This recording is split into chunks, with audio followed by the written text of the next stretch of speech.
Spiritual abuse is the mistreatment of a person who is in need of help, support, or greater spiritual empowerment with the result of weakening, undermining, or decreasing that person's spiritual empowerment.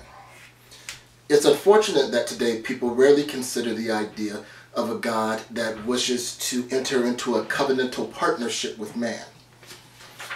Spiritual abuse often leaves the individual feeling powerless, and so they can't imagine a God that wants to empower them, or a God that wants to be in a relationship where they work as partners. From creation up until now, God has in fact empowered man to be able to work on his behalf. We have three fundamental tasks that we carry out with this authority: to care for what he creates, to propagate what he initiates, and to illuminate what the devil obfuscates. Any other agenda, any other purposes are a bastardization of the divinely imbued power that leads to spiritual abuse. So when we try to take God's power and use it for whatever we want to use it for, anything other than those three fundamental principles, it ends up causing catastrophe and confusion about who God is. Having examined the nature of godly authority in our previous sessions, we're going to take time now to shine a light on the nature of spiritually abusive systems. Although spiritual abuse can have many forms, there are certain commonalities or traits that exist between all of them. And while the effects are individualized and very numerous, there are also traits and consistencies that can be found between its victims. Hopefully, by studying these phenomena, we can begin a discourse that initiates a healing process and begins to tear down barriers that stand between people and their ability to experience the relationship that God desires to have with them. In the book, The Subtle Power of Spiritual Abuse by Vondervan and Johnson, they detail 7 characteristics of spiritually abusive systems, and we're going to start to delineate those in future lessons. At this point, we want to take a high-level look at those, and when you look at spiritually abusive systems from a high level, in big picture form, you see a common problem that exists within these communities that points to a very fundamental problem. Spiritually abusive systems have a dysfunctional relationship with the truth.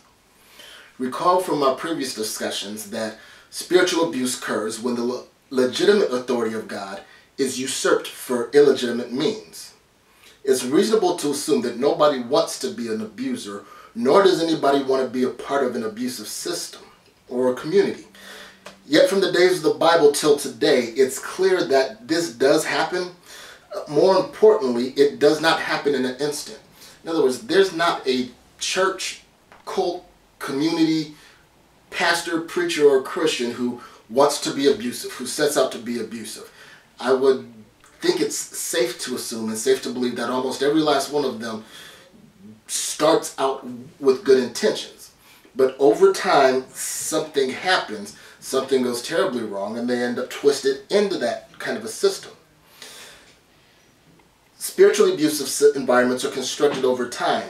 Throughout their evolution, there are invariably individuals who evaluate how the agenda aligns with God's agenda and how their fruit aligns with God's character.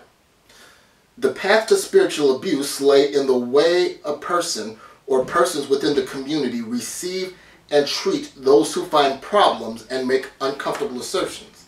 In other words, we start off at one point and time passes, and at some point in time, somebody takes a look and measures up.